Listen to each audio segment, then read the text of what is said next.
بسم اللہ الرحمن الرحیم۔ السلام علیکم ناظرین، پروگرام متبادل بیانیہ کے ساتھ میں ہوں آپ کا میزبان سبوق سید۔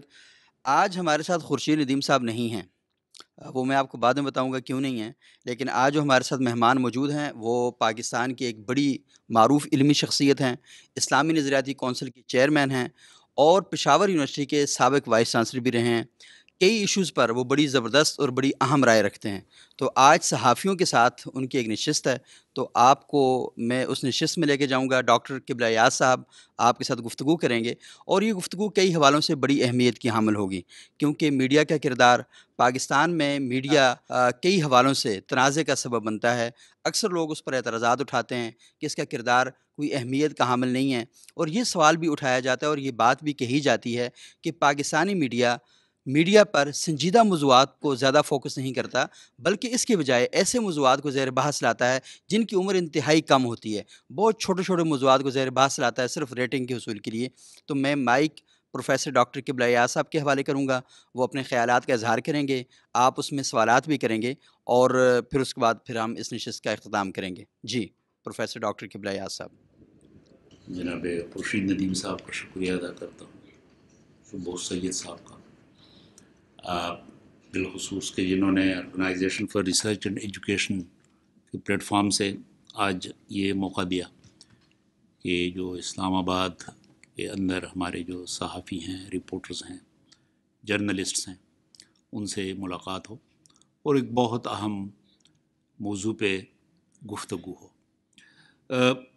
میڈیا ظاہر ہے کہ جب سے انسان کی تخلیق ہوئی ہے اس کے ساتھ ہی کسی نہ کسی طریقے سے میڈیا بھی سامنے آیا ہے۔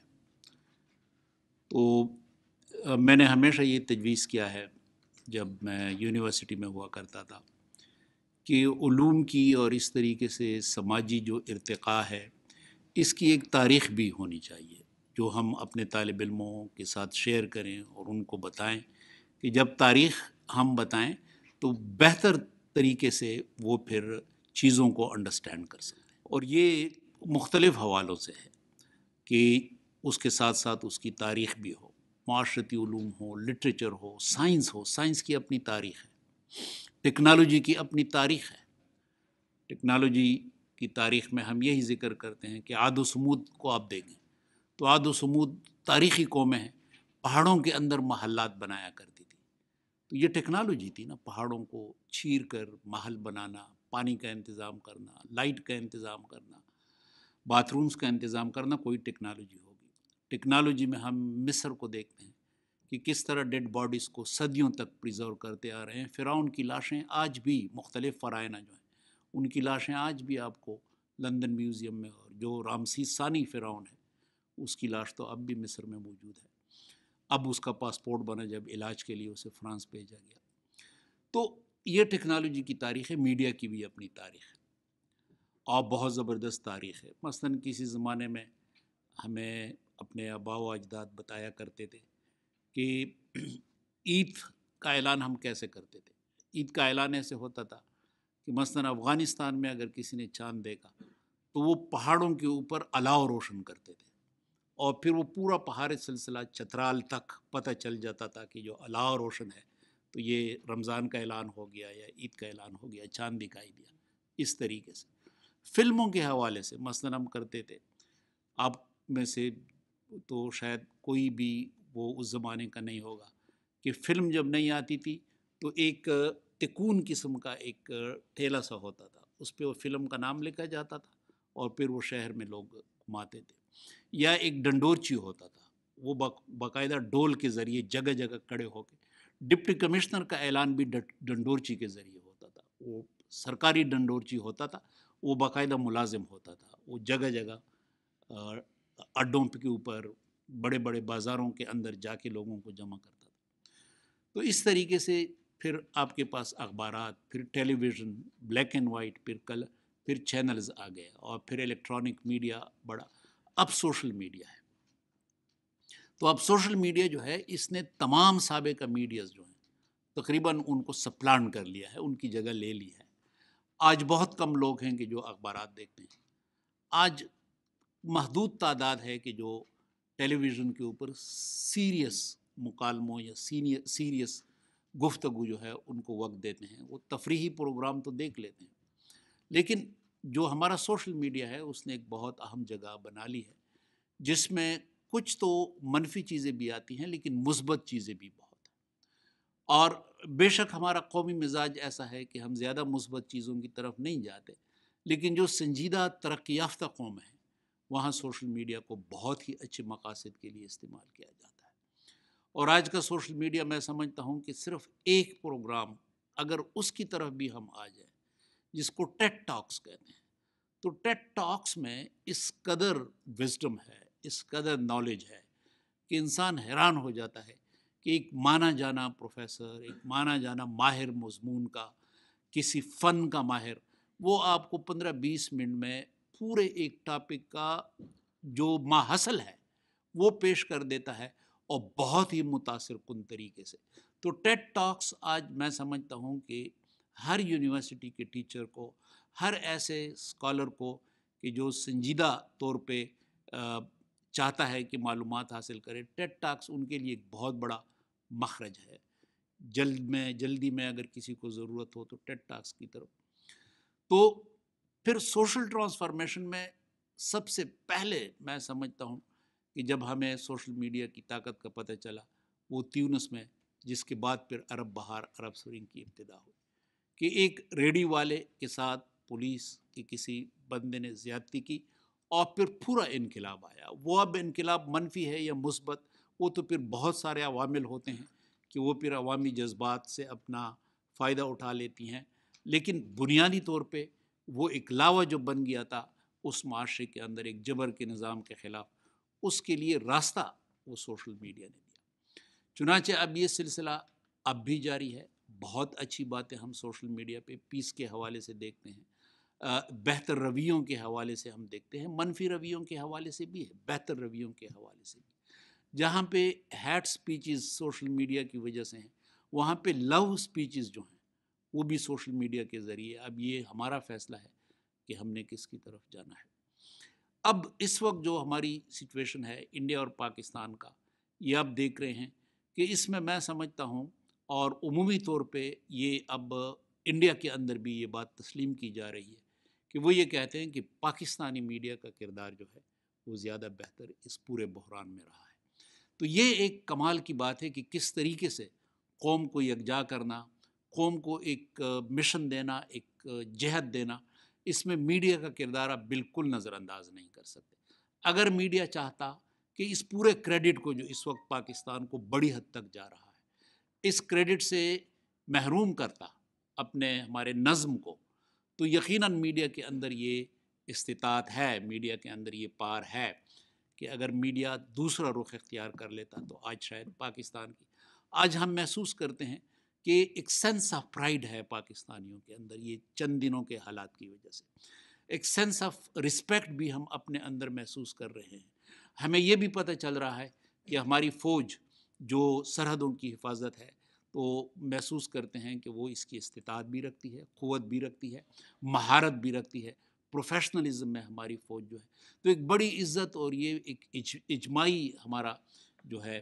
اب مثلا ایک نئی صورتحال یہ جو OIC کی پیدا ہو گئی ہے، اس کے اندر بھی یقیناً اب جب سوشل میڈیا کو ہم دیکھتے ہیں تو ایک بہتر اس حوالے سے ڈیبیٹ کی کیفیت پیدا ہو گئی ہے.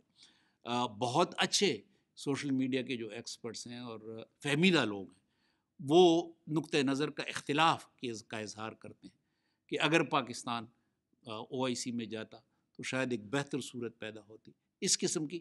تو یہ ڈیبیٹس جو ہیں یہ آج کے نوجوانوں کے ذہنوں کے اوپر بے انتہا اثر انداز ہوتی.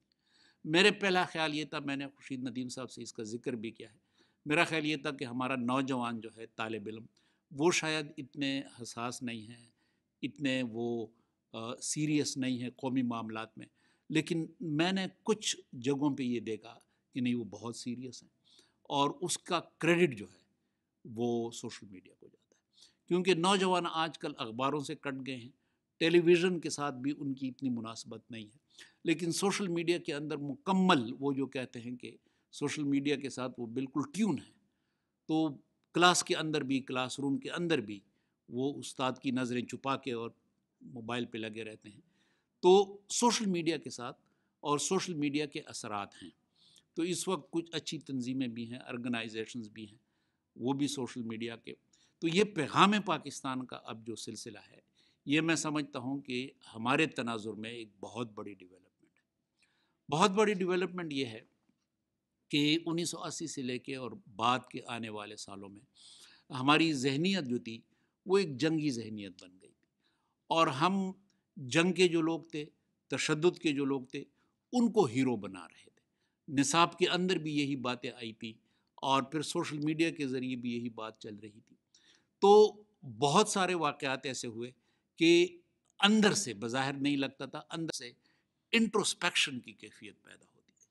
اندر ہم اپنے گریبان کے اندر جھانکنے لگے. تو فوج کے اوپر بھی حملے ہوئے, بڑے بڑے علماء, بڑے بڑے ہمارے ایسے لوگ جو سرمایہ تھے ہمارے, وہ بھی شہید کر دیے گئے.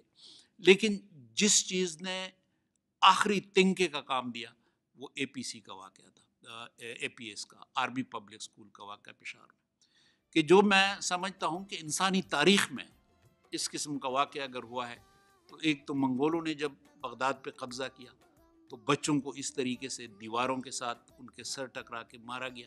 ایک یہ واقعہ انسانی تاریخ میں آیا کہ جس طریقے سے ان کو مرغوں کی طرح پکڑ کے اور ان کو ذبح کیا گیا. تو یہ واقعہ جو تھا یہ قومی غیرت کے لیے میں سمجھتا ہوں کہ ایک بہت بڑا ایک ٹرننگ پوائنٹ تھا. اور اس کے بعد پھر پوری سیاسی قیادت, عسکری قیادت, انہوں نے پھر نیشنل ایکشن پلان دیا, اور نیشنل ایکشن پلان کے تسلسل میں پھر پیغام پاکستان آیا. اب یہ پیغام پاکستان معمولی دستاویز نہیں ہے. اگر پاکستان کی تاریخ میں آپ دیکھیں تو کچھ چیزوں پہ اختلاف کے باوجود اگر ایک قومی اتفاق ہے تو وہ قرارداد مقاصد ہے. پھر اس کے بعد 22 نکات ہیں. 22 نکات بھی ہماری تاریخ سے غائب ہیں, حالانکہ وہ 22 نکات تقریباً اسی طرح کی چیز ہیں جو پیغام پاکستان. اقلیتوں کا ذکر ہے اس میں, اور وہ تمام علماء, اس میں مولانا مودودی بھی شامل تھے, سید سلیمان ندوی بھی تھے, مولانا احتشام الحق تانوی بھی تھے, یو نیم اٹ, جتنے بڑے علماء تھے. اور انہوں نے ذمی وغیرہ کا کوئی ذکر نہیں کیا. انہوں نے جو لفظ استعمال کیا ہے وہ ہے ابنائے وطن, سنز آف دا سوائل. اس قدر خوبصورت لفظ استعمال ہوا ہے. تو وہ چیز آ گئی جو متفقہ تھی, تمام علماء کا اس پہ اتفاق تھا. اور پھر 1973 کا آئین کہ جس میں سیکولر, نان سیکولر, مذہبی سب کا اتفاق ہے. مفتی محمود کے بھی دستخط ہیں, مولانا غلام بہت ہزاروی کے بھی دستخط ہیں, مولانا عبدالحق حقانیہ کے جو محتمم تھے, بانی تھے, مولانا سمیع الحق کے والد محترم, ان کے بھی دستخط ہیں. لیکن اس کے ساتھ ساتھ ذوالفقار علی بھٹو کے بھی دستخط ہیں, اس کے ساتھ ساتھ خان عبدالولی خان کے بھی دستخط ہیں, اور سب سے بڑے سیکولر لیڈر غوث بخش بزنجو, حاصل خان بزنجو کے والد صاحب, ان کے بھی دستخط ہیں. تو سب کے دستخط ہیں کہ جی آرٹیکل 2 پہ کہ پاکستان کا مملکتی مذہب اسلام ہے, کوئی قانون قرآن و سنت کے خلاف نہیں بنایا جائے. قانون بنانے اور تشکیل میں اسلامی نظریاتی کونسل کا سب کا اتفاق ہو گیا, قائم کر دیا گیا کہ جو اس کی ذمہ داری ہے کہ وہ قانون سازی میں اسلامیانے کا عمل جو ہے وہ جاری رکھے. تو میں تو یہی کہتا ہوں کہ 1973 کے بعد تو کسی کو سیکولر قرار دینا یہ میرے خیال میں پاکستان میں آؤٹ آف کانٹیکسٹ بن گیا ہے. کیونکہ جب تمام سیکولر لیڈر, ولی خان, بزنجو, دوسرے سب کے دستخط اس پہ آ گئے, بھٹو صاحب سب کے دستخط آ گئے, تو اس کے بعد پھر اے پی ایس کے بعد پھر پیغام پاکستان آیا. اور پیغام پاکستان میں بہت کل الفاظ پہ یہ اعلان کیا گیا, یہ قرار دیا گیا, عسکری, سویلین, تمام علماء, دیوبندی, بریلوی, اہل تشیع, ان کے نمائندہ علماء, یعنی ایسے نہیں ہے کہ کہیں سے کسی بندے کو لیا, نہیں, جو نمائندہ علماء ہیں, یعنی 5 وفاق ہیں جو تمام تنظیموں کی اور تمام مکاتب فکر کی نمائندہ تنظیمیں ہیں, ان کے سربراہوں کے دستخط ہیں. اور پھر باقی جو دوسرے ٹیئرز کے علماء ہیں ان کے دستخط تو اب اس وقت 5000 تک پہنچ گئے ہیں, لیکن 5000 اہم نہیں ہیں, 5 اہم ہیں کہ جو نمائندہ دستخط ہیں. ان سب نے یہ مانا ہے کہ کوئی بھی مسلح اقدام یہ صرف ریاست کا استحقاق ہے. ایکس کمیونیکیشن جس طرح ہم کرتے تھے, کافر قرار دینا, یہ کسی کا استحقاق نہیں. کوئی بندہ, کوئی جتا کسی کو کافر قرار نہیں دے سکتا. خود کش حملے، یہ اسلامی اصولوں کے ساتھ ہم آہنگ نہیں ہیں۔ یہ تین وہ بنیادی باتیں تھیں کہ جن کے ساتھ ہمارے ذہنوں کے اندر ابہام کی ایک کیفیت تھی۔ یہ علل اعلان تمام مکاتب فکر نے اس کو اس طریقے سے، یہ میں نے آپ کے سامنے خلاصہ پیش کیا۔ ویسے ان کے نکات بہت زیادہ ہیں جن میں اقلیتوں کا ذکر ہے، انسانی حقوق کا ذکر ہے، خواتین کا ذکر ہے، یہ تمام چیزیں جو ہیں ایڈریس کی گئی۔ عجب اس میں پھر یہ ہوا کہ 16 دسمبر 2017 کو اس کا اعلان کیا گیا ایوان صدر میں۔ 17 اکتوبر کو اسلامی نظریاتی کونسل کا اجلاس تھا، اس میں ہم نے اس کی تائید کی۔ تو اس وجہ سے ہم یہ اب سمجھتے ہیں کہ اسلامی نظریاتی کونسل نے بھی اس کو اون کر لیا، اڈاپٹ کر لیا۔ اسلامی نظریاتی کونسل کی حیثیت تو آئینی ہے، تو ایک آئینی ادارے نے اس کو اڈاپٹ کر لیا۔ پھر اس کے بعد جنوری میں جو ہمارا اجلاس ہوا، تو اس سے پہلے پھر خورشید ندیم صاحب نے ایک بہت خوبصورت کالم لکھا تھا اس کے حوالے سے، اور کچھ تجاویز دی تھی کہ اب نیکسٹ اسٹیپ یہ ہو کہ اس کو اب ایک قانونی عمل سے گزارا جائے اور پارلیمنٹ اس کو اڈاپٹ کر لے۔ چنانچہ یہ جو تجویز تھی اس کو بھی اسلامی نظریاتی کونسل نے اڈاپٹ کر لیا، اور پارلیمنٹ کو، وزارت قانون کو ہم نے باقاعدہ لکھ دیا کہ اب اس کے اوپر قانون سازی شروع ہو جائے، اور ان کی طرف سے ایک خط بھی آیا ہے، اور ہم مسلسل وزارت قانون کے ساتھ رابطے میں ہیں۔ دوسری بات ہم نے یہ کی کہ اب اس کو دینی مدارس کے نصاب اور ماحول کا حصہ بنانا چاہیے، اور یونیورسٹیوں کے نصاب اور ماحول کا حصہ بنانا چاہیے۔ چنانچہ اب نصاب کی حد تک تو بات میں ہمیں ہائر ایجوکیشن کمیشن کی ضرورت ہے، لیکن ماحول کی حد تک یہ ہے کہ تقریباً تمام یونیورسٹیوں کے اندر یہ پروگرام ہو گئے ہیں، وہاں پہ لوگوں کو اس کی اطلاع دینے کی کوشش کی گئی ہے۔ یہ جو خلاصہ ہے ان کے سامنے پیش کیا جا رہا ہے، اور ایک بڑی کوشش ہو رہی ہے۔ میڈیا کے سلسلے میں بھی ہماری گزارش تھی کہ میڈیا بھی اس کو اپنے پروگراموں کا حصہ بنا لے، کیونکہ میڈیا کا اثر جو ہے وہ بہت زبردست، اور سوشل میڈیا پہ پھر ظاہر ہے کہ جو سوشل میڈیا میں فعال ہیں ان سے ہماری گزارش ہوگی کہ اب پیغام پاکستان کو اپنے سوشل میڈیا کی جو ایکٹیویٹی ہے، بلاگز ہیں یا فیس بک ہے یا واٹس ایپ ہے، جو بھی صورتیں ہیں ان کا بنا دیا جائے۔ تو مجھے یقین ہے کہ اگر ہم سب مل کر اس قومی دستاویز کو، کہ جو قومی نیا بیانیہ ہے، اس کو ہم اپنی ایکٹیویٹیز کا حصہ بنا لیں، تو مجھے امید ہے کہ ہم ایک بہتر، پرامن، مربوط اور ہم آہنگ پاکستان کی طرف جائیں گے، اور آئندہ نسلوں کی طرف سے ہمارے اوپر جو ذمہ داری ہے اس کی تکمیل میں ہم اپنا حصہ ڈالیں گے۔ تو یہ کچھ گزارشات تھی جو میں آپ کے سامنے پیش کروں گا۔ تو اگر آپ کے ذہنوں میں کچھ پیغام پاکستان کے حوالے سے، اسلامی نظریاتی کونسل کے حوالے سے، یہ میڈیا کے کردار کے حوالے سے جو ڈاکٹر صاحب نے نکات اٹھائے ہیں، کوئی سوالات آ رہے ہیں تو آپ کر سکتے ہیں۔ اگر آپ مجھے اجازت ہو ایک سوال اگر پہلے میں خود کر لوں، میرا زیادہ مائک میرے پاس ہے تو اس کا حق ٹھیک ہے، آپ کا استعمال حق کرتے ہوئے اچھا ڈاکٹر صاحب نے بتایا کہ خورشید صاحب نے جب کالم لکھا تو اسلامی نظریاتی کونسل نے یہ وزارت قانون کو اور پارلیمان کو بھیج دیا کہ اس پر باقاعدہ قانون سازی ہونی چاہیے، لیکن ہم دیکھ رہے ہیں کہ اس پیغام پاکستان کو آئے ہوئے 1.25 سال سے زیادہ کا وقت گزر چکا ہے، تو اونرشپ پارلیمان کی طرف سے ہمیں نہیں دکھائی دے رہی، اور دوسرا ہم یہ بھی دیکھ رہے ہیں کہ پاکستان کی مذہبی جماعتیں بھی اور پاکستان کی سیاسی جماعتیں بھی وہ اس کو اس طریقے سے پروپگیٹ نہیں کر رہی۔ تو یوں لگتا ہے کہ یہ باہر سے کوئی آئی ہوئی چیز ہے جو ان لوگوں پر مسلط کی گئی ہے، اور یہ اس کے بعد مطلب ان کے اندر سے ان کے دل کی آواز نہیں تھی، وہ 5 وفاقوں کی بھی دل کی آواز نہیں تھی، وہ مذہبی جماعتوں کی بھی دل کی آواز نہیں تھی، اور سیاسی جماعتوں کی بھی دل کی آواز نہیں لگتی، کیونکہ ہوتی تو یہ ضرور اس کو پروپگیٹ کرتے۔ سبوخ سید صاحب تو ہمیشہ بہت خوبصورت گفتگو کرتے ہیں، اب دلوں کا حال تو اللہ جانتا ہے۔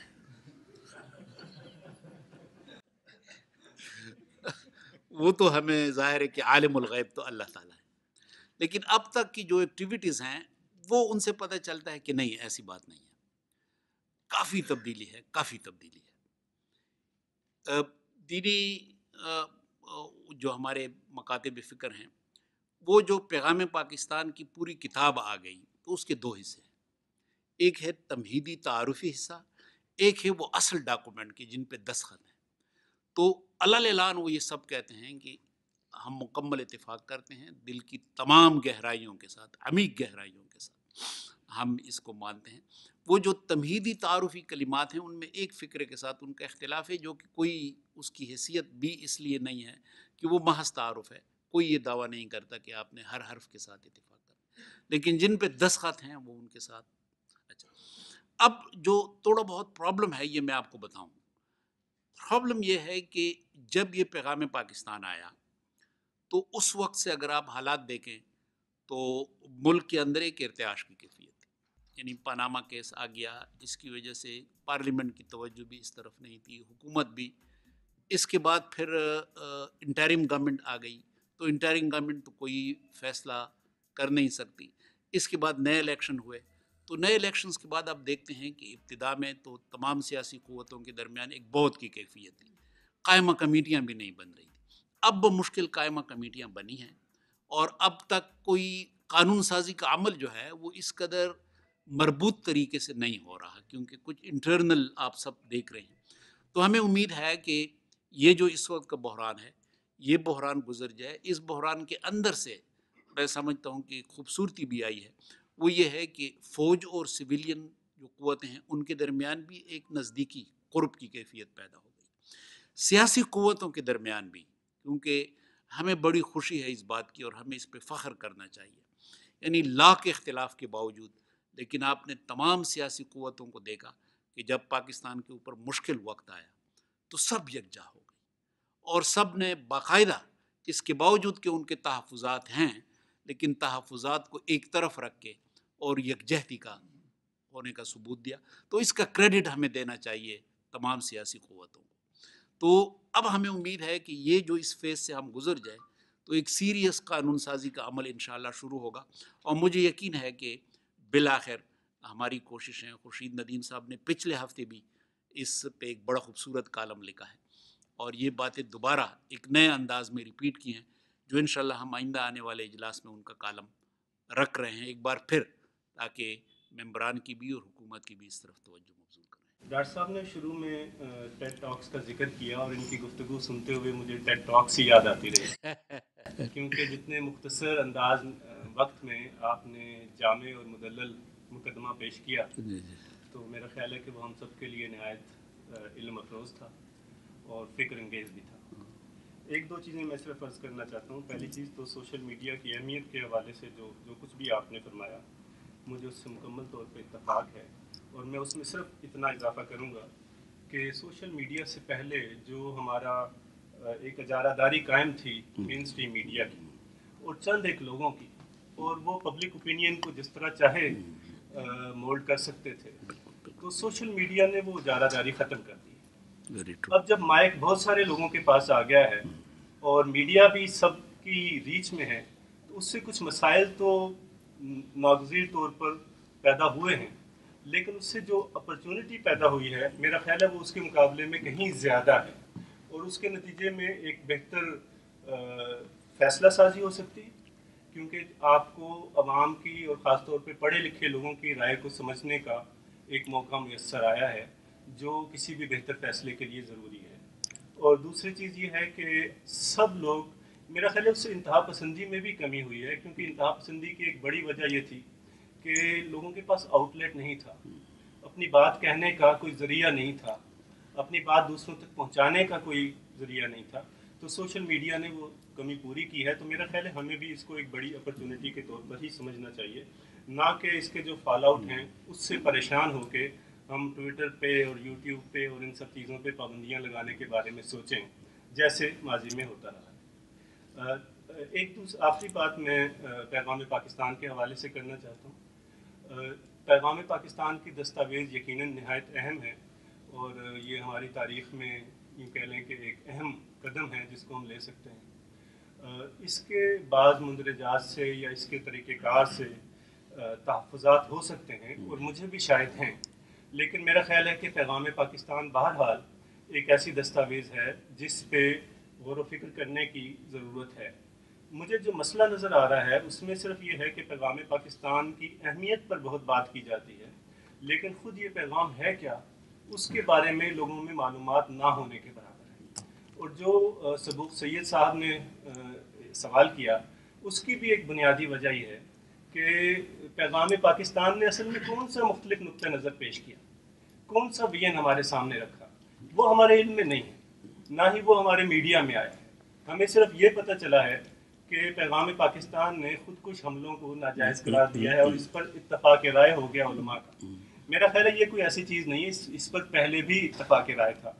تو میں چاہوں گا کہ تھوڑی سی اس پر آپ روشنی ڈالیں کہ آخر اس میں ایسی کیا مختلف چیز ہے کہ ہمیں اس پیغام کو سمجھنے میں مدد مل سکے، خاص طور پر وہ ایک جملہ کیا ہے جس پر ابھی اتفاق رائے نہیں ہو سکا، اردو تمہید میں۔ اس سے بھی بہت سے سوال کریں۔ بہت شکریہ۔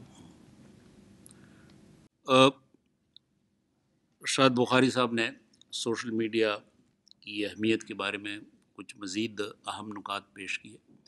بڑی خوبصورت آپ کی گفتگو ہے۔ اس وجہ سے سوشل میڈیا کا ایک غیر معروف نام جو ہے وہ سٹیزنز میڈیا بھی ہے۔ تو یہ واقعی ایک سٹیزنز میڈیا ہے، ہر بندہ اس میں اپنی کنٹریبیوشن دے سکتا ہے۔ یہ آپ کی بات بالکل صحیح ہے کہ پیغام پاکستان کے بارے میں اتنا تو عام لوگوں کو اب پتہ چلا ہے کہ پیغام پاکستان کے نام سے ایک دستاویز ہے، لیکن اس کے اندرونی مندرجات کیا ہیں ان کے بارے میں آگاہی کم ہے، اس میں کوئی شک نہیں۔ اور یہ ہم سب کی اجتماعی ناکامی ہے کہ میڈیا کے اندر، اخبارات میں یہ جو مندرجات ہیں اس کو ہم زیادہ اجاگر نہ کر سکیں۔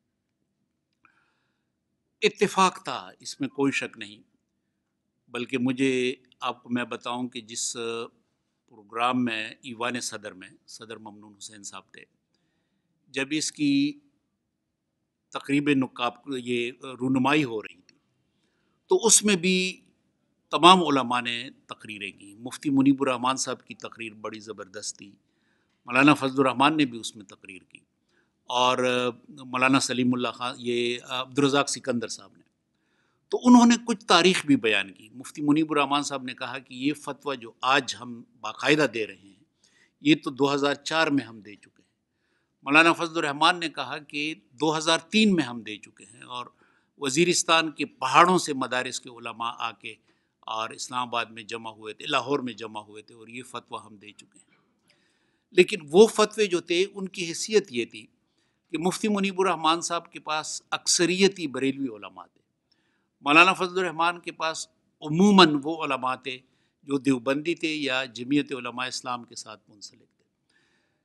پہلی مرتبہ ایسا ہوا کہ علل اتفاق تمام مکاتب کے نمائندہ علماء، پہلے جو علماء تھے وہ ایس سچ نمائندہ نہیں تھے، وہ تو مدارس کے محتممین تو ہوں گے یا کچھ مشہور علماء تو ہوں گے، لیکن یہ وفاق کے باقاعدہ نمائندہ تھے۔ تو اس وجہ سے ان کی حیثیت آپ یوں کہیں کہ آفیشیل ہو گئی۔ پہلے وہ ایک لحاظ سے نان آفیشیل تھے یا مختلف الگ الگ گروپوں کے تھے۔ تو یہ ایک امبریلا آرگنائزیشن جو ان کی ہے، 5 وفاقوں کی تنظیم، ان کے اتفاق اور اجماع کے ساتھ، یہ کنسنسس کے ساتھ آ گئی۔ دوسری بات اس میں یہ ہے کہ پہلے یہ فتوے تو لوگوں کے تھے، لیکن ان کے اوپر ابہام کی کیفیت بھی تھی۔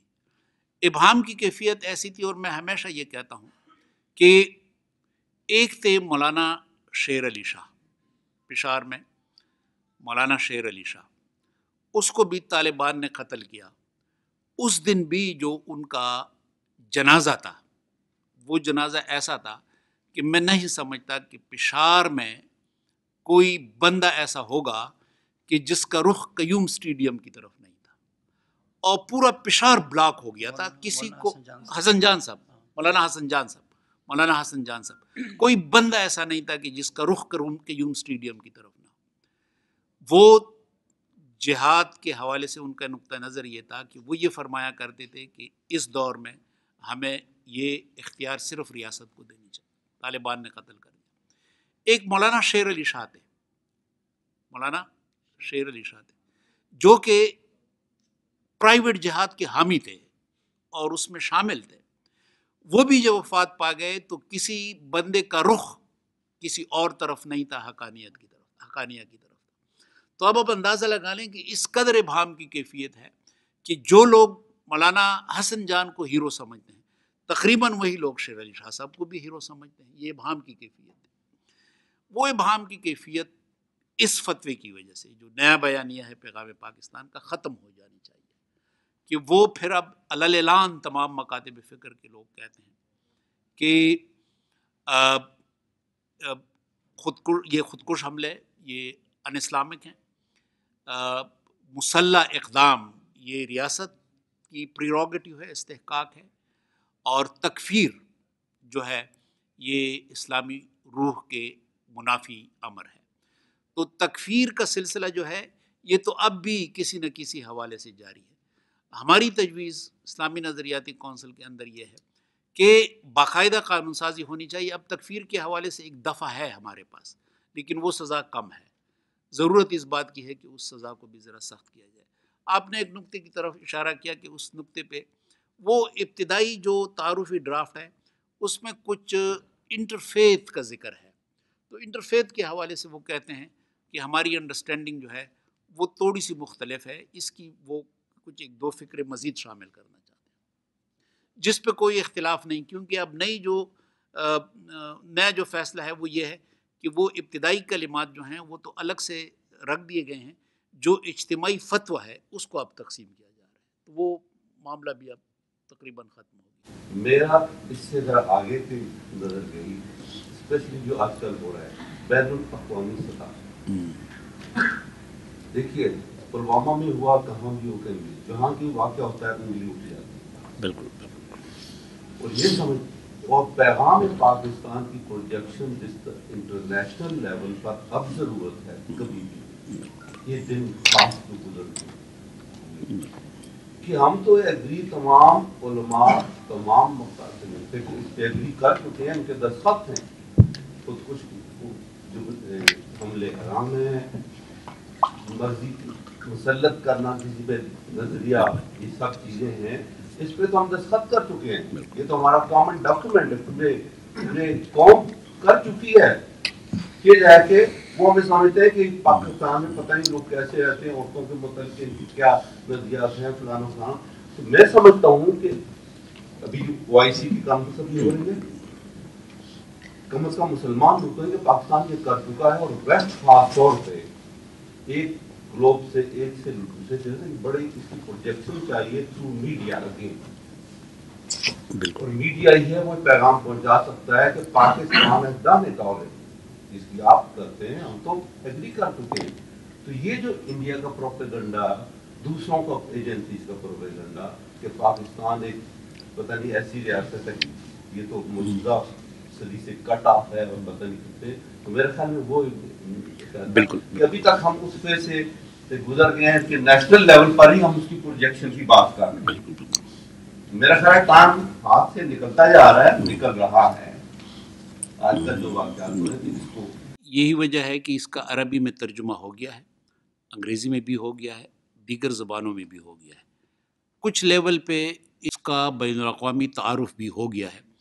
ازہر کے جو شیخ تھے وہ آئے تھے، اس نے اس پہ دستخط بھی کیے، خانہ کعبہ کے ایک جید امام ہیں، ان کے ساتھ بھی اس کا تعارف ہوا، لیکن یہ آپ کی بات بالکل صحیح ہے کہ سفارت خانوں کے ذریعے اب اس کا بین الاقوامی تعارف بھی ہونا چاہیے۔ یہ انشاءاللہ ہم آئندہ جو ہمارا اجلاس ہے اس میں بھی اس کا ذکر کریں گے، اور جو متعلقہ ادارے ہیں ان کو ہم یہ لکھ بھی لیں گے انشاءاللہ۔ جو جہاد کا ہمارے ہاں صاحب جو میں نے خود پڑھا جہاد سے سورہ انفال سے وہ جیسے کہ آپ کے شروع محمد شہرانی نے کہا کہ ہماری قومی ضرورت کے تحت لایا گیا تھا، اور کہیں نہ کہیں اس میں کوئی انٹرنیشنل انٹرسٹ تھا۔ اب یہ جو متفقہ قومی بیانیہ ہے، یہ جو پیغام پاکستان ہے، یہ بھی بزبان خورشید ندیم صاحب کی قوم کی ضرورت تھی کہ ایک ایسا متفقہ بیانیہ لایا جائے جو اس وقت ہماری کنڈیشن ہے اس میں سب کے لیے قابل ہو۔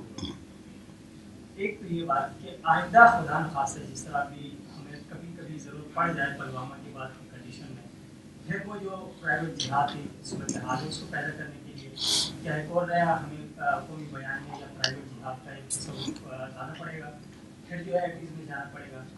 اگلی بات آپ کی تھی مولانا شیر علی شاہ صاحب اور حسن جان صاحب کی، تو جہاں تک میرا علم ہے حسن جان صاحب پاکستان کے اندر جو جہاد ہو رہا تھا وزیرستان کا یا اس طرح کی جو سوسائڈ بومبنگ ہو رہی تھی اس کے اگینسٹ ہوتے، شیر علی شاہ صاحب جو گفتگو کرتے تھے وہ کراس بارڈر افغانستان کی، حسن جان صاحب جو گفتگو کرتے تھے وہ پاکستان کے اگینسٹ ہوتے۔ تو جہاں تک میرا علم ہے حسن جان صاحب پاکستان کے اندر جو جہاد ہو رہا تھا وزیرستان کا یا اس طرح کی جو سوسائڈ بومبنگ ہو رہی تھی اس کے اگینسٹ ہوتے۔ شیر علی شاہ صاحب جو گفتگو کرتے تھے وہ جو افغانستان اور پاکستان میں جہاد کا تصور تھا اس میں ایک چیز کامن تھی. افغانستان میں یہ کہا جاتا تھا کہ امریکہ جو ہے اس نے ہمارے پر قبضہ کیا, ہماری جو فوج ہے وہ امریکہ کے ساتھ بہت اٹھا لی. پاکستانی طالبان کا بھی یہی نظریہ تھا. یہ دو نظریے ایسے تھے جس کی وجہ سے بہت بڑی تعداد شیخ شاہ صاحب کی جنازے میں بھی گئی, وہی تعداد جو ہے وہ یہاں پر بھی. اس میں جو کنفیوژن ہے تھوڑا سا اس کو یہ تو ہمیں پھر ذرا ماضی کی طرف جانا ہوگا, تو اس کی طرف نہ جائیں تو بہتر ہوگا, کیونکہ وہ فیز اب ہم چھوڑ چکے ہیں. اب الحمدللہ اتفاق ہو گیا ہے, تو ماضی کو نہ ہم درست کر سکتے ہیں, ماضی تو گزر گیا ہے. نئی جو صورتحال ہے اس پہ الحمدللہ ہم بڑے خوش ہیں کہ ہمارے تمام مکاتب فکر کے علماء کرام, سویلین ونگ اور عسکری ونگ, سب کا اتفاق ہے. تو یہ ایک بڑا اچھا موقع ہے, اسی سے فائدہ اٹھائیں. یہ ہماری ملک کی ضرورت ہے, قوم کی ضرورت ہے, اور اس وقت دنیا کی ضرورت ہے. سچی بات میں آپ کو بتاؤں کہ اس وقت بین الاقوامی جو مزاج ہے, جو ذہن ہے, وہ بالکل تیار نہیں ہے کسی ایسے حوالے کے لیے کہ جس میں کچھ لوگ اٹھیں, کوئی بندہ اٹھے اور وہ وائلنس کی ترغیب دے. اب ہم نے آنا ہے, پیس کی یافت ہم نے کرنی ہے, اور پیسفل جو طریقے ہیں ان کی یافت ہم نے کرنی ہے, اور وہ چیزیں ہمارے مذہب کے اندر بھی موجود ہیں اور بہت گہرے طریقے سے موجود ہیں. اور آج کی جو نئی انٹرنیشنل ڈیولپمنٹ ہے اس میں آپ دیرپا نتائج حاصل کر سکتے ہیں پیسفل تبدیلی کے ذریعے. جو تشدد والی تبدیلیاں ہیں وہ ہم دیکھ رہے ہیں کہ بالکل ہمارے سامنے ناکام ہو گئی ہیں, اور ان کے نتائج معکوس ہیں. مثلاً صومالیہ آپ دیکھیں گے, تو صومالیہ ایسا ملک تھا, آپ کو نہیں معلوم کیونکہ ہم نوجوان تھے, کہ صومالیہ کی ہم اس طرح خواہش کرتے تھے کہ جس طرح آج امریکہ اور کینیڈا کے ویزے کے لیے لوگ, اور وہاں پہ امیگریشن کے لیے لوگ, ساری دنیا سے لوگ صومالیہ آتے تھے, یوروپین صومالیہ آتے تھے, اور بڑی بڑی تنخواہیں اور مراعات اور فیسلٹیز صومالیہ میں. سید برے کی حکومت تھی, ایک نیا صومالیہ بنا. تو تشدد کی طرف جب آ گئے, الشباب اور حزب العدالہ دونوں مسلمان اور اچھی تنظیمیں, اسلامی تنظیمیں, کیا بنایا اس قدر خوبصورت ملک. پھر آپ نے عرب بہار کے اندر دیکھا, پھر سیسی اور مرسی کی کانفلکٹ کو آپ نے دیکھا کہ وہ خوبصورت مصر, پھر شام جو تاریخی ملک ہے جی, لیبیا آپ دیکھیں جی, عراق آپ دیکھیں. تو میں سمجھتا ہوں کہ ہمیں پیس ماڈلز موجود ہیں. ملیشیا کا پیس ماڈل موجود ہے, کس طرح آگے بڑھ رہا ہے. ترکی کا پیس ماڈل ہمارے سامنے موجود ہے, بڑی معیشت بننے جا رہی ہے, بین الاقوامی دنیا میں ان کی آواز کی قوت جو ہے اضافہ ہو رہا ہے. تو اب ہم نے ماضی کی جگہ اب حال اور مستقبل کی طرف جانا ہے. سر میرا کویشچن پیس سے ریلیٹڈ ہی ہے کہ تھوڑا سا کریٹیکل بھی کویشچن اس کا اینگل بن جاتا ہے, لیکن کیونکہ ہم سب جانتے ہیں کہ آج کل جو بات ہو رہی ہے زیادہ انڈیا اور پاکستان کے جو ریلیشن ہے اس کے بارے میں, اور جو سچویشن بنی ہوئی ہے اس کے بارے میں. پیس کی اگر ہم بات کریں تو پاکستانی حکومت نے اور ہماری اسٹیبلشمنٹ نے ان کا یہ متفقہ ایک یہ ڈیسیجن تھا کہ جو انڈین پائلٹ ہے ہم اس کو پیس جسٹر کے طور پر ان کے حوالے کیا جائے گا. آپ نے سوشل میڈیا کی بات کی, بہت ڈبیٹ ہو رہی ہے, اس پر ہوئی بھی ہے کہ یہ ان کو نہیں کرنا چاہیے تھا. تو محترم آپ کیا سمجھتے ہیں کہ پیس پروسیس کو آگے لے جانے کے لیے اور پیس کے لیے جو پاکستان کی کوششیں ہیں آپ اس کو کیسے دیکھتے ہیں, اور کیا انڈین پائلٹ کو حوالے کرنا درست فیصلہ ہے؟ اور اس کے ساتھ چھوٹا سا کویشچن اور ہے کہ او آئی سی کے اجلاس میں پاکستان کے وزیر خارجہ کی جو شرکت نہ انہوں نے کی, اس فیصلے کو آپ کیسے دیکھتے ہیں؟ دیکھیں جی, جو میری ذہنی تشکیل ہوئی ہے, میرے جوابات اسی کے مطابق ہوں گے. ضروری نہیں کہ یہ اسلامی نظریاتی کونسل کا نظریہ ہو یا سوچ ہو. تو یہ غیر رسمی طور پہ میں آپ کے سوالات کو ایڈریس کروں گا. سب سے پہلی بات تو یہ ہے کہ اس وقت جو پاکستان کا رویہ ہے وہ میں سمجھتا ہوں کہ ملک کے اندر بھی بین الاقوامی طور پہ بھی اس کی قبولیت زیادہ ہے. پاکستان نے ایک جارحانہ امن ڈپلومیسی میں انڈیا سے بہتر پرفارم کیا ہے. اور اگر آپ انڈیا کا میڈیا دیکھیں اور انڈیا کے جو سنجیدہ دانشور ہیں یا صحافی ہیں, جرنلسٹ ہیں, ان کا بھی رسپانس آپ دیکھیں تو وہ پرو پاکستان لگتا ہے, پاکستان کی وہ تائید کرتے ہیں. اور مودی اس وقت میں سمجھتا ہوں کہ انٹرنلی بہت سخت پریشر میں ہے, خود ملک کے اندر، تو پاکستان نے بہتر پرفارم کیا ہے. اب تک کی صورتحال تو ایسی ہے. OIC میں میری ذاتی سوچ یہ ہے کہ پاکستان کو جانا چاہیے تھا اور بہت دبنگ طریقے سے وہاں احتجاج کرنا چاہیے تھا، اور ہیومن رائٹس کے حوالے سے کشمیر کا کیس زیادہ مضبوط طریقے سے پیش کیا جانا چاہیے تھا. اور وہ یہ کہتے کہ ٹھیک ہے، اچھی بات ہے، آپ نے انڈیا کو بلایا ہے، سشما آج ہمارے سامنے موجود ہے، یہ کنٹریڈکٹ کرے مجھے، یہ میرے سوالات کا جواب دے، پاکستان کے موقف کا جواب دے. کیا کشمیر میں ایسا نہیں ہو رہا؟ وہ تصویریں دکھاتے ان کو، اور جذباتی انداز میں وہ قوم کے سامنے، دنیا کے سامنے اپنا موقف پیش کرتے. تو میں سمجھتا ہوں، کیونکہ ہمیشہ یہ کہا جاتا ہے کہ ایبسنٹ از آلویز رانگ. جب آپ ایک محفل سے غیر حاضر ہو جائیں تو پھر وہ آپ کی آدھی ایک لحاظ سے اپنا موقف میں آپ نے. تو میں تو کبھی یہ نہیں تائید کرتا کہ آپ ایبسنٹ ہو جائیں. آپ احتجاج کریں، سشما کے سامنے احتجاج کریں، سب کے سامنے احتجاج کریں، اور اپنا موقف دلیل کے ساتھ واقف کریں، بتا دیں، بیان کریں. اس وقت بین الاقوامی طور پہ پاکستان کا موقف جو ہے وہ بہت سٹرانگ ہے. اور جہاں تک پائلٹ والی بات ہے، تو پائلٹ والی بات جو ہے، میری سوچ یہ ہے کہ اس کے نتائج جو ہیں اس کا انتظار کریں. نتائج ہی تعین کرتے ہیں کسی اقدام کا، تو نتائج کا انتظار کریں اور اس امید کے ساتھ. سر آپ سمجھتے ہیں کہ انڈیا جو ہے اس کا پازیٹیو رسپانس ہے، کہ انڈیا کو کبھی بھی پاکستان کو ہاں. اس طرح سے پازیٹیو اس کا رسپانس نہیں آتا. اور سر OIC کی بات کی، یہ بھی ڈیبیٹ سوشل میڈیا پر کی جا رہی ہے کہ OIC میں جو OIC کنٹریز ہیں سوائے اس میں ترکی کے، کسی نے بھی آ کے پاکستان کے اس موقف کی حمایت نہیں کی ہے کہ پاکستان جس طرح سے انٹرنیشنلی انہوں نے پریشر میں آ کے جو ہے انڈین پائلٹ کو ان کے حوالے کیا. تو آپ کیا سمجھتے ہیں جو OIC کنٹریز ہیں ان کو پاکستان کا اس معاملے میں سپورٹ نہیں کرنی چاہیے تھی، پاکستان کے موقف کی تائید نہیں کرنی چاہیے تھی؟ مجھے یہ امید ہے کہ اگر پاکستان شامل ہوتا تو زیادہ تائید ملتی. 2-3 سوالات. پہلا سوال یہ ہے کہ ایک شخص کی خاطر چائنا سے ویٹو کروا دوں. اگر نان اسٹیٹ ایکٹرز جہاد یا جنگ صرف ریاست کا کام ہے تو کیا یہ پیغام پاکستان سے مطابقت رکھتا ہے کہ ایک شخص مسعود اظہر کے لیے آپ چائنا سے کروائیں گے؟ دوسرا سوال یہ ہے کہ پیغام پاکستان کی روشنی میں کیا گڈ اور بیڈ کی تفریق کی جا سکتی ہے؟ تیسرا سوال یہ ہے کہ قانون سازی کے لیے آپ نے فرمایا ہم نے پارلیمان کو لکھ دیا ہے، پہلے بہت سارے قوانین موجود ہیں جو مذہبی ہمآہنگی کو انشور نہیں کر سکے، تو کیا یہ قانون سازی سے ہو جائے گا؟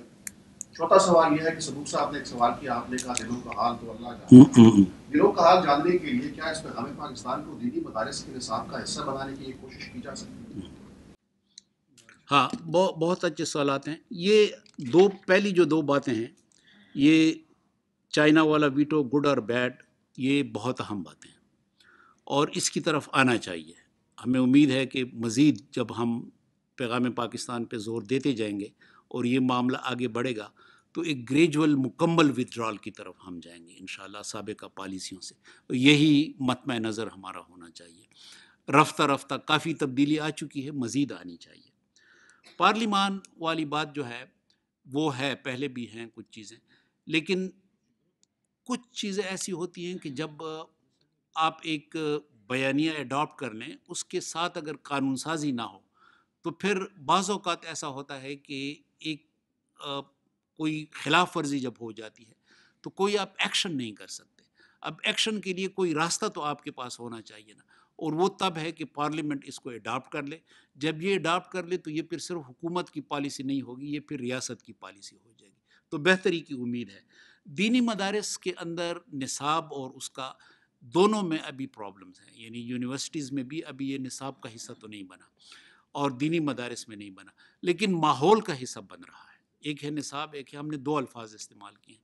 ماحول کا حصہ ایسے بن رہا ہے کہ یونیورسٹیوں کے اندر تو تقریبات ہو رہی ہیں، دینی مدارس کے اندر بھی تقریبات ہو رہی ہیں. بلکہ پرسوں رات ایک یہاں پہ اسلام آباد میں ایک بڑا مدرسہ ہے، اس کے اندر تقریب تھی اور مجھے بڑی خوشی ہوئی کہ وہاں پہ باقاعدہ قومی ترانے کے احترام میں کھڑا ہونا اور پھر پیغام پاکستان کا تعارف بڑی تفصیل کے ساتھ وہاں کے علماء نے. مولانا عبدالقدوس محمدی صاحب کا مدرسہ ہے. تو یہ چیز اب رفتہ رفتہ ہو رہی ہے، لیکن یکدم ظاہر ہے کہ مکمل تبدیلی اس کے لیے آپ نے ابلاغ کے ذرائع جو ہیں وہ استعمال کرنے ہیں، مسلسل عمل کے ذریعے آپ نے، اور جو یہ خیر کی قوتیں ہیں، امن کی قوتیں ہیں، انہوں نے بھی اسی طرح فعال ہونا ہے جس طرح یہ. ایک تو یہ کہ قومی بیانیہ جس کو آپ کیا کہ یہ آ چکا ہے اور تمام مذہبی جماعتوں نے استادوں نے اس کو تسلیم کیا ہے، لیکن جو کہ عموماً جو مذہبی جماعتوں اور ریاست کے رویے ہیں اس سے پتہ چلتا ہے کہ یہ تسلیم بھی کرتے ہیں یا نہیں۔ پلوامہ والا واقعی اگر لے لیں تو جیش محمد کے جو مولانا مسعود اظہر ہیں ان کے بھائی مفتی عبدالرؤف نے 5 فروری کو کراچی میں کہا تھا کہ ہم فدائی حملہ کریں گے، اور اسی ریاست میں کھڑے ہو کے کہا انہوں نے، ایک جلسہ انہوں نے خطاب دیا تھا۔ پھر اس واقعے کے بعد مولانا مسعود اظہر کی تحریر آئی، انہوں نے بھی اس کو بھرپور حمایت کی، اور ان کے بھائی کا پیغام آیا، انہوں نے بھی اس کو بڑا سپورٹ کیا۔ تو آیا اس کا مطلب پھر یہ ہوا کہ ریاست وہاں سمجھ رہی ہے کہ جائز ہے، تو یہ ایک ریاست کا رویہ ہے۔ اور یہ دوسری بات یہ کروں گا کہ جو علماء نے دستخط کیے لیکن وہ اپنے مدارس میں اب تک اس کو، وہ ظاہر بات تو ہوئی ہے کہ رائج نہیں کر سکے، مولانا سمیع الحق صاحب نے دستخط نہیں کیے تو ان کا بھی اسی طرح ایک مرڈر ہو گیا۔ تو کیا سمجھتے ہیں کہ جو لوگ دستخط کر رہے ہیں آیا وہ اس سے کلی طور پہ مطمئن ہیں یا ریاستی جبر کے تحت یہ سارا ہو رہا ہے؟ اور اگر ہو بھی رہا ہے تو پھر جب ہم مقبوضہ کشمیر یا ادھر جب یہ واقعات ہوتے ہیں تو پھر ہم اس کی مذمت تو نہیں کر سکتے ریاستی سطح پر، ظاہر سی بات ہم اس کی حمایت کرتے ہیں یا خاموش حمایت ضرور کرتے ہیں۔ اور جب آپ کہتے ہیں کہ مذہبی جماعتوں نے اس کو تسلیم بھی کر لیا تو پھر دفاع کونسل تو 2 دن پہلے اعلان کرتی ہے کہ ہم جہاد کشمیر کے لیے تیار بھی ہیں، اور اسی طرح آپ جب آگے جائیں گے تو آپ دوحہ میں طالبان کو مذاکرات کے لیے بھیج رہے ہوتے ہیں، تو ظاہر ہے طالبان جب افغانستان میں جب کر رہے ہوتے ہیں اپنی کارروائیاں تو آپ کی بھی خاموش حمایت ان کو حاصل ہو رہی ہوتی ہے۔ ہم نہیں مانتے کہ آپ بہت ساری حمایت کرتے ہیں لیکن خاموش حمایت تو ہم کرتے ہیں۔ تو یہ رویوں کے متعلق آپ پھر کیا کہیں گے؟ دیکھیں کچھ باتیں تو ایسی ہیں کہ وہ یعنی ہماری انڈرسٹینڈنگ سے، ہماری ریچ سے باہر ہیں، ہمیں نہیں معلوم کہ اصل معلومات اور اصل حقائق کیا ہیں۔ پلوامہ کے بارے میں جو وزیر اعظم کا بیان ہے وہ تو بہت کلیئر ہے کہ بھائی آپ ثابت کریں، ہم کسی بھی پلیٹ فارم پہ اس پر گفتگو کے لیے بھی تیار ہیں اور جواب دینے کے لیے، وضاحت دینے کے لیے بھی تیار ہیں، بلکہ یہی ہمارا بیانیہ ہے اس وقت بین الاقوامی طور پہ۔ تو میرا خیال یہ ہے کہ پلوامہ کے بارے میں ابہام ہے، بیرونی میڈیا یا انڈیا کا میڈیا جو بھی الزامات لگا رہا ہے، لیکن یہ آپ کے ساتھ میرا مکمل اتفاق ہے کہ مزید کلیئر طریقے سے ہماری حکومت کو بھی اور ریاست کو آنا چاہیے۔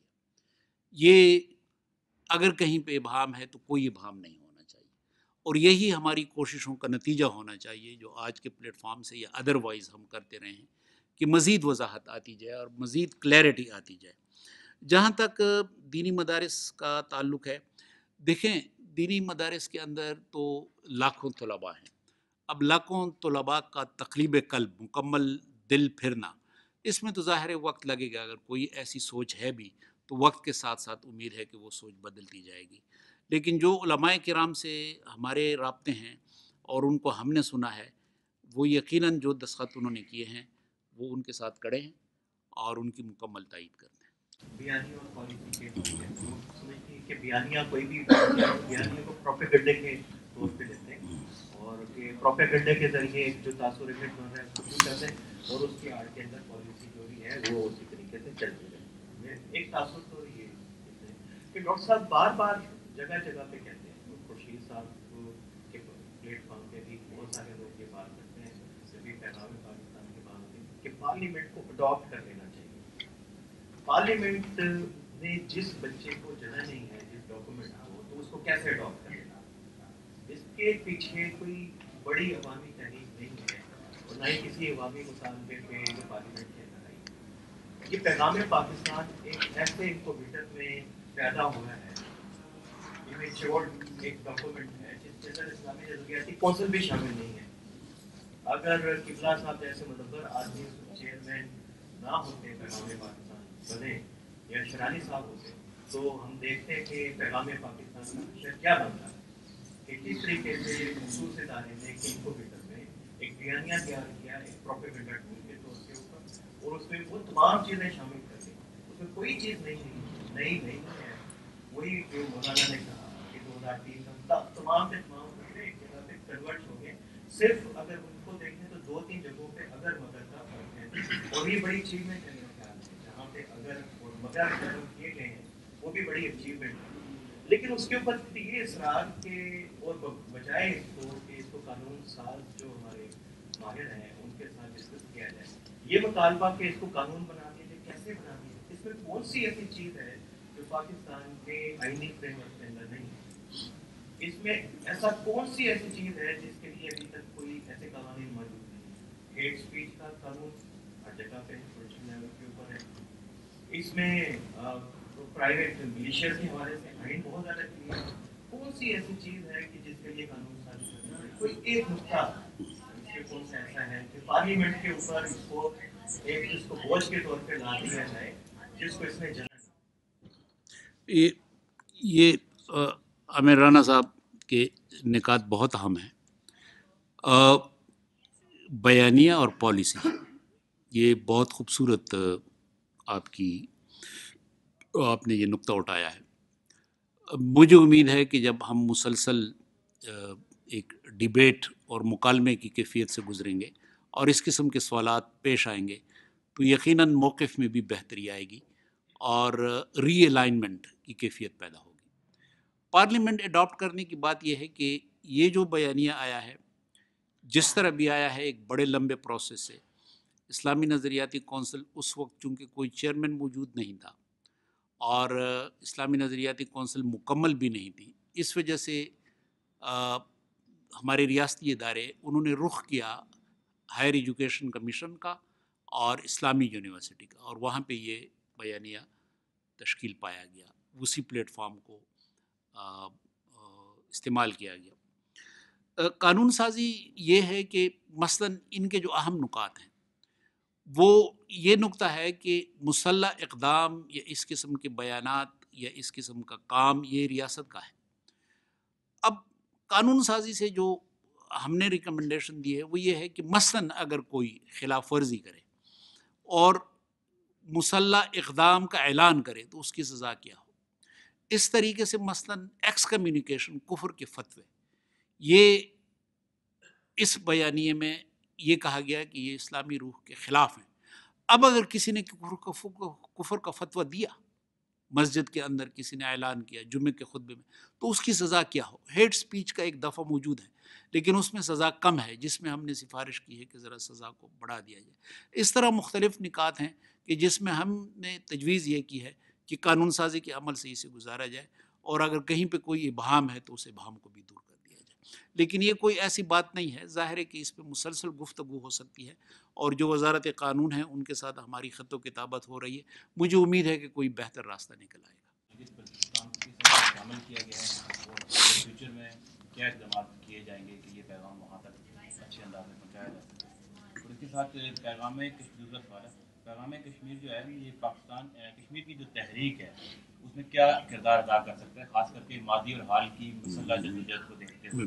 ایک طرف ہم برہان وانی کی جدوجہد کو اچھے انداز میں پیش کرتے ہیں اور دوسری طرف ہم کہتے ہیں کہ مسلح جدوجہد نہیں ہونی چاہیے. ہاں دیکھیں، یہ تو بنیادی طور پہ تو یہ بیانیہ جو ہے یہ پاکستانی تناظر میں ہے اور پاکستانی حوالے سے ہے. تو جو پاکستان کے حدود کے اندر ہے، کشمیر کے بارے میں بھی پاکستان کا موقع بہت کلیئر ہے اور وہ یہ ہے کہ یہ کشمیر اون، کشمیر لیڈ کوشش ہو.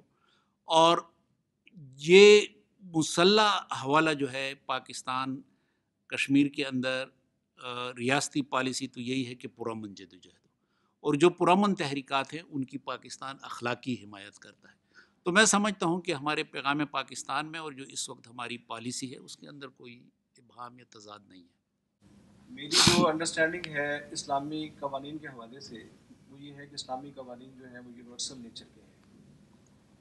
اچھا، دنیا میں ایک تصور ابھرا جس کو اب نیشن اسٹیٹ کہا گیا، اس میں ریاستوں کے اپنے مفادات سامنے آ گئے. اس کے بعد ریاستوں نے پھر سوچا کہ یونیورسل ڈیکلریشنز بھی آنے چاہیے اور وہ ہمارے سامنے ہیومن رائٹس کی صورت میں سامنے آ گئی. میرا سوال سر یہ ہے کہ جب ریاستوں کے مفادات ہوتے ہیں اور اس میں ریاستیں جو ہیں وہ گڈ کاپ اور بیڈ کاپ کا کھیل بھی کھیلتی ہیں اور کوشش کرتی ہیں کہ اپنے مفادات کی جو تحفظ ہے اس کے لیے وہ تحریکوں کو سپورٹ بھی کریں، گریلا وار کو سپورٹ بھی کرتی ہیں. اسلامی تعلیمات کے تناظر میں جو ہمارے یونیورسل جس کو ہم کہتے ہیں کہ ہمارے قوانین کی اپلیکیشن ہونی چاہیے، آپ اس کو کس طرح دیکھتے ہیں؟ جی حقانی صاحب کا سوال بھی لے لیتے ہیں. میں یہ جو دہشت گردی ہے اور انتہا پسندی ہے اس کے بارے میں جب بھی میں اس طرح کی علمی گفتگو سنتا ہوں تو مجھے ایسے لگتا ہے جیسے دہشت گردی اور انتہا پسندی کی اصل وجوہات مدارس ہیں اور مذہبی سوچ ہے اور ان کا بھی اس میں کوئی کردار ہوگا، لیکن جو ان کے کردار کو ریگولیٹ کرنے والے ادارے ہیں، قانون نافذ کرنے والے اداروں کا کیا کردار ہے؟ اگر ایک آدمی ایف ایم ریڈیو چلاتا ہے، لوگوں کو مسلسل مہینوں تک موٹیویٹ کرتا ہے ریاست کے خلاف، تو کیا اس وقت ہمیں مدارس کی طرف توجہ کرنی چاہیے، قانون نافذ کرنے والے اداروں کی طرف؟ تو جب اس گفتگو میں ان کا ذکر نہیں سنتا ہوں تو مجھے ایسے لگتا ہے جیسے یہ بلی کے گلے میں گھنٹی ڈالنے والی. صحیح بات. آصف صاحب آپ بھی پلیز. میرا سوال یہ تھوڑے سے اس میں کچھ وضاحت ہو بھی گئی ہے، لیکن میں مزید اس میں وضاحت چاہوں گا کہ ہماری جو پرائیویٹ جہاز ہے وہ کچھ ایشوز کے ساتھ لنک تھا. جیسے یہ ہے کہ اس طرف وزیرستان کی بات کریں تو افغانستان کے ساتھ، اگر ہم اس طرف کی بات کریں تو کشمیر کے جو ایشو ہے وہاں پہ پاکستان میں ایک بڑی تعداد ہے ان لوگوں کی کہ جن کے بچے یہاں سے جا کے وہاں پہ شہید ہوئے ہیں، وہ بڑی ایک تعداد ہے. اب اگر ہم پلوامہ اٹیک کی بات کریں یا دوسری جو وہاں پہ اس وقت شہید ہو رہے ہیں بچے نوجوان کی بات کریں، ہم اگر پرامن یہ کہیں کہ پاکستان میں اب جو پرامن طریقے سے جدوجہد ہو رہی ہے اس کی حمایت کا اعلان کیا، لیکن جو جہاد ہو رہا ہے کشمیری ہی کر رہے ہیں، تو ڈیفینیٹلی ایک اس کا لنک پاکستان کے ساتھ ہے. اگر آزاد کشمیر کی ہم بات کریں تو وہاں پہ بھی وہ ایک بیس کیمپ گنا بھی جاتا ہے اور وہ پاکستان تو نہیں ہے، وہ ایک علیحدہ خطہ ہے. اس حوالے سے جو تحریک آزادی کشمیر ہے، کیا ہم نے اس کو اسپیسیفک کیا ہے اس پیغام پاکستان میں؟ کیونکہ ایک بڑی جماعتوں کا جو جڑا ہوا ہے ان کے ساتھ تعلق، وہ ہم ان کو کہاں دیکھتے ہیں. دوسری بات یہ ہے کہ ہم نے بات کی کہ ریاست یہ کام کر سکتی ہے یا نہیں کر سکتی ہے، تو اگر ریاست خود ہی یہ کرواتی رہی ہے اور اب ریاست اس سے پیچھے ہٹ رہی ہے تو وہ لوگ جو اس میں پہلے شامل رہے ہیں تو وہ کس طرف لے کے جائیں گے اور ریاست ان کو کس طرح سے دیکھتی ہے، یا پیغام پاکستان میں ان کا اسٹیٹس کیا ہونا چاہیے؟ بہت شکریہ. اور کسی کا سوال ہے؟ جی جی ہاں سر، میرا سوال اکٹھے ٹھیک ہے. نہیں وہ آگے نہیں، ٹائم بالکل کم ہے. بالکل جی سوال کچھ سوالات عامر رانا صاحب کے بھی رہنے. ہاں عامر رانا صاحب بھی ہیں، آپ ان سے بھی سوال کر سکتے ہیں. سلیم صافی صاحب بھی ہوں گے، کچھ ان سے بھی سوالات کیے. اپنی انرجی ضائع نہ کریں، بچا کے رکھیں. کارتوس. ایک صرف نقطے کا اضافہ چاہیے، میں صرف تکفیر کے حوالے سے سر آپ نے سوال کر نہیں دیا پہلے ایک دفعہ؟ جی لیکن وہ اچھا اضافی سوال ہے. وہ آپ چائے پہ کر لیجیے گا. جی جی چلے ٹھیک ہے. آپ بیسک سکردو سے ہیں بہت دور سے. سوشل میڈیا کے بارے میں ہمارے باقی تو یہ اس میں یہ ہے ڈاکٹر صاحب، سوشل میڈیا کی وجہ سے ہمارے جو نوجوان جو نسل ہے ان کا کتاب سے رشتہ ٹوٹ چکا ہے، جس کی وجہ سے ان میں جو ہے نہ ہمارے پاس نالج ہے، نہ ہمارے پاس جو ہے نا کوئی کتاب نہ پڑھنے سے انسان کو مشین ملے گا، جس کی وجہ سے وہ سوشل میڈیا کے استعمال تو کرتے ہیں مگر اس میں کوئی خاص چیز، کوئی انفارمیٹیو، کوئی مشنری چیز نہیں ہے. اور دوسری بات یہ ہے کہ سوشل میڈیا آپ نے کہا کہ یہ ایک آزاد پلیٹ فارم ہے. سر میں جس خطے سے میرا تعلق ہے سرزمین سے، وہاں پہ آپ جیسے سنجیدہ لوگوں کو سر، آپ جیسے اسکالرس کو سر، ان کے جرم اتنا ہے سر کہ وہ اپنے حقوق کے بارے میں، اپنے بنیادی حقوق کے بارے میں سوشل میڈیا کے ذریعے آواز بلند کرنے کی وجہ سے ان کو شروع اور میں ڈالا گیا ہے سر. کیا آپ یہ سمجھتے ہیں کہ سوشل میڈیا کو بھی ٹریڈیشنل میڈیا کی طرح ہماری جو ریاستی جبر کے ذریعے سوشل میڈیا کو بھی جو ہے ٹریڈیشنل میڈیا بنانے کی کوشش کی جائے؟ بہت شکریہ. بہت شکریہ. جی پیراڈائم شفٹ کی بات ہو رہی ہے، پیراڈائم شفٹ صدا سے ہو سکتا ہے یا وہ افراد میں کوئی ذہنی تبدیلی سے لایا جاتا ہے، اور کیا پالیسی میکر بھی اور امپلیمنٹ سب دینی اور دنیاوی لائن میں تقسیم ہے، تو کیا ان اداروں کی موجودگی میں بیانیہ کوئی کو ایگزسٹنس کا کریٹ ہو سکتا ہے؟ سب سے پہلے جب تک تعلیمی اداروں میں یہ دینی اور دنیاوی، ہم تو مسلمان ہیں، دنیا بھی حاصلنا چاہتے ہیں اور آخرت بھی حاصلنا چاہتے ہیں، تو یہاں یا دنیا حاصلہ کی بات ہوتی ہے یا آخرت حاصلہ کی بات ہوتی ہے، یہ کیسے ممکن ہے کہ آپ کہہ رہے پارلیمنٹ میں؟ بہت اچھے سوالات آئے. ظاہر ہے کہ سب کو شاید ہم پوری طرح اطمینان بخش طریقے سے ایڈریس نہ کر سکوں. کچھ باتیں ایسی ہیں کہ جو شاید ہمارے لیے ایسا ہے کہ جواب نہ دے سکیں. کشمیر کے اندر جو صورتحال ہے یا یہ بہت ہی ہائی لیول کی باتیں ہیں. ہماری معلومات بھی اس حوالے سے محدود ہیں، لیکن مسلسل جب مذاکرہ ہو، ہم یہ اپنے نکات سامنے لائیں، تو امید ہے کہ ایک بیدار، ایک وائبرنٹ سوسائٹی میں ذہنی تبدیلی آئے گی۔ پیراڈائم شفٹ بھی ہمارے جیسے معاشروں میں، جو کہ ہم اتنے زیادہ علمی حوالے سے ایڈوانس نہیں ہیں، اسی طریقے سے پیراڈائم شفٹ، یہ جو کچھ منہج ہیں، یہ بھی ایک منہج ہے۔ ظاہر ہے کہ جو زیادہ ایڈوانس سوسائٹیاں ہیں وہاں پہ پیراڈائم شفٹ کا منہج مختلف ہوگا، ہمارے ہاں یہی پیراڈائم شفٹ ہے۔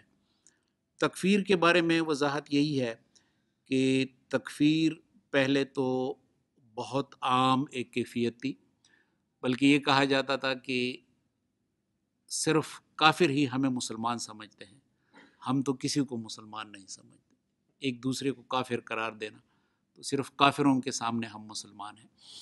لیکن اب یہ ہونا چاہیے کہ ایک عمومی بیداری تکفیر کے بارے میں ہو، اور میں سمجھتا ہوں کہ ہمارے نوجوانوں کے اندر اب یہ پوٹینشل ہے، اور نوجوانوں کے ساتھ جتنا بھی ہمارا رابطہ ہے وہ تنگ ہیں ان چیزوں سے۔ نوجوانوں کی ذہنی ایک بڑی تبدیلی ہے، وہ ان چیزوں سے تنگ ہیں، وہ یہ چیزیں پسند نہیں کرتے۔ کسی زمانے میں یہ شاید سکہ رائج الوقت ہو، اب یہ سکہ رائج الوقت نہیں ہے، اور یہ جو اس وقت ہم نئی سیاسی کیفیات دیکھتے ہیں، یہ بھی اس بات کا مظہر ہے، اور ضرورت اس بات کی ہے کہ ہم اس کا ادراک کر لیں۔ حقانی صاحب نے ریڈیو وغیرہ اور اداروں کی بات کی، یہ بالکل صحیح بات ہے، اور میں سمجھتا ہوں کہ مسلسل اس قسم کی تقریبات اور فنکشنز اور سیمینار کے ذریعے زوردار طریقے سے یہ نکات آنے چاہیے، تاکہ ہماری جو منزل ہے، ہماری جو پالیسی ہے، جو بیانیہ ہے، اس کے اندر نکھار آئے، اور اگر کسی کو ابہام ہے، یا ایون اداروں کے اندر بھی اگر کوئی ابہام ہے، تو اس ابہام کو بھی، یعنی ان سلوٹوں کو ہم اسی طریقے سے دور کر سکتے ہیں کہ مسلسل انگیجمنٹ ہو، مسلسل ان کے سامنے اس قسم کے تحفظات کا اظہار ہو، مسلسل ان کو کویسچن کیا جائے، تب کہیں جا کے ایک لمبا سفر ہم نے کیا ہے، الحمدللہ بڑی تبدیلی ہے، یہ آخری سفر نہیں ہے، آخری منزل نہیں ہے، آگے بڑھنا ہے۔ تو یہ میں سمجھتا ہوں کہ کچھ ہیں گزارشات، تو دیکھتے ہیں آگے۔ آپ کے عامر رانا صاحب ہیں، سلیم صافی صاحب ہیں، تو بہت باتیں کلیئر ہو جائیں گی۔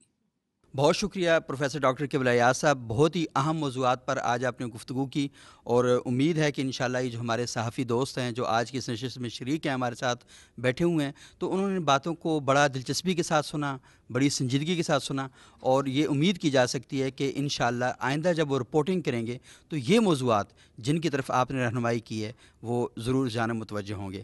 بہت شکریہ۔